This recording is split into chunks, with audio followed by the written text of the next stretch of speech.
Ketua Umum PSSI Erick Thohir memastikan Indonesia terhindar dari sanksi berat FIFA setelah batal menggelar Piala Dunia U20 2023. Erick mengatakan organisasi sepak bola internasional tersebut hanya memberikan sanksi administrasi kepada PSSI. Saya hanya bisa berucap Alhamdulillah atas rahmat Allah Subhanahu wa Ta'ala dan doa dari seluruh rakyat Indonesia, khususnya para pecinta sepak bola Indonesia, bisa terhindar dari sanksi berat pengucilan dari sepak bola dunia. Istilahnya Indonesia hanya mendapatkan kartu kuning, tidak kartu merah, ujar Erick Thohir yang tengah berada di Paris, Prancis, Kamis 6 April 2023. Erick mendatangi FIFA sesuai dengan arahan dari Presiden Jokowi untuk melakukan negosiasi sekaligus mempresentasikan kepada FIFA blueprint transformasi sepak bola Indonesia. Saat bertemu Gianni Infantino, Presiden FIFA, Erick juga menjabarkan komitmen pemerintah Indonesia dalam merenovasi 22 stadion yang dapat dipakai untuk kegiatan tim nasional dan juga liga. Setelah saya menyampaikan pesan Presiden Jokowi dan menjelaskan cetak biru sepak bola kita, FIFA hanya memberi sanksi administrasi berupa pembekuan dana FIFA Forward untuk keperluan operasional PSSI. Hal itu akan direview kembali setelah FIFA mempelajari strategi besar pengembangan sepak bola Indonesia. Bagi Erick, sanksi administrasi yang diberikan FIFA di satu sisi merupakan sebuah pembelajaran dan berkah bagi sepak bola Indonesia yang saat ini terus berbenah menuju perbaikan di semua sektor. Saya sudah berusaha maksimal saat bertemu dengan FIFA. Dengan sanksi ini, kita masih terus melanjutkan program transformasi sepak bola bersama FIFA. Dengan sanksi ini, kita tidak dikasih kartu merah, tapi dikasih kartu kuning, sehingga kita bisa bermain di kompetisi SEA Games pada akhir bulan ini, pungkasnya.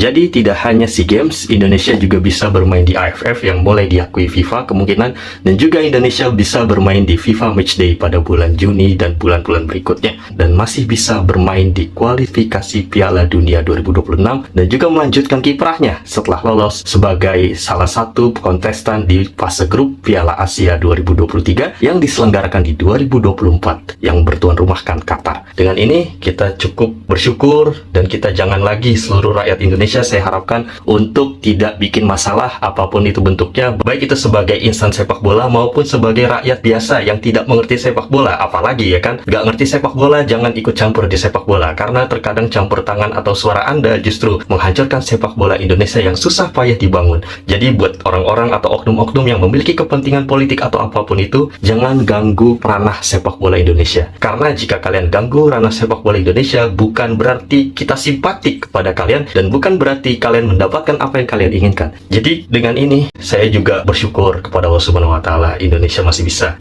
melanjutkan kiprahnya, melanjutkan transformasinya untuk berbenah dengan lebih baik lagi. Pasca tragedi Kanjuruhan, memang Jokowi memerintahkan berbagai personilnya untuk mengaudit stadion-stadion yang ada di Indonesia, dan FIFA pun terus mendampingi beberapa venue dan lapangan latihan untuk keperluan Piala Dunia U20. Tetapi ada hikmahnya, ketika Piala Dunia U20 justru dibatalkan, kita sudah berbenah, dibantu dan didampingi oleh FIFA, yang artinya berstandarkan FIFA.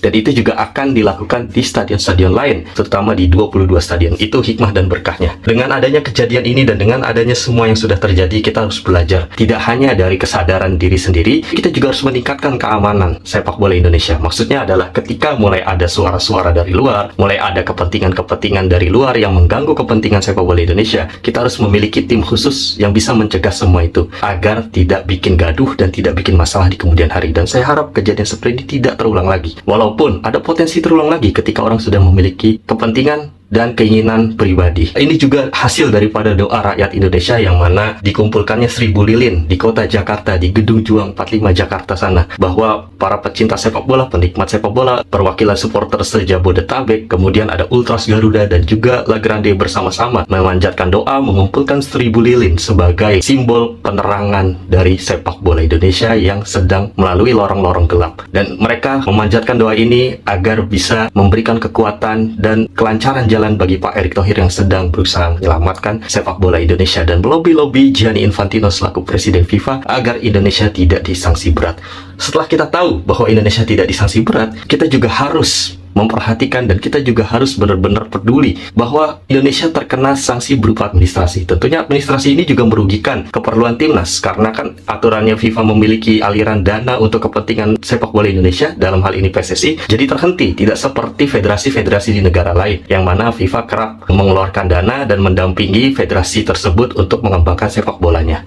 Walaupun tidak terlalu signifikan, tetapi ini membuat PSSI harus berjuang sendiri dalam mencari ekonomi, memutarkan ekonomi. Yaitulah dibutuhkan kompetisi yang sehat, perputaran liga yang sehat, dan saya harap untuk oknum-oknum supporter tidak lagi bikin gaduh sesama supporter. Kita harus mulai saling dewasa, saling merangkul erat, seperti yang dilakukan 3 basis besar, yaitu The Jackmania dari Persija, kemudian Bobotoh Bandung dari Persib Bandung, dan juga Bonek dari Persebaya Surabaya, yang saling merangkul. Dan semoga ini bisa ditularkan ke supporter-supporter lain, ke basis-basis lain, agar tidak lagi mencari kegaduhan, karena kegaduhan itu akan merugikan klub sendiri, sehingga ketika klub didenda bisa membuat klub tersebut tidak bisa main di kandang. Yang lebih parahnya lagi, bisa ada sanksi dari PSSI maupun dari FIFA kepada klub-klub kesayangan kita. Jadi saya harap kita harus redam emosi kita, apapun itu. Nikmati sepak bola. Sepak bola adalah hiburan, sepak bola adalah entertainment, sepak bola adalah pertunjukan yang harus kita nikmati dan kita dukung keberadaannya, bukan kita hancurkan dengan kepentingan kita sendiri. Apa bedanya kita dengan para kadrun dan para politisi yang menghancurkan sepak bola Indonesia demi kepentingan mereka? Kalau kita tidak bisa meredam emosi kita, meredam segala macam ego kita untuk tidak menyakiti sesama supporter.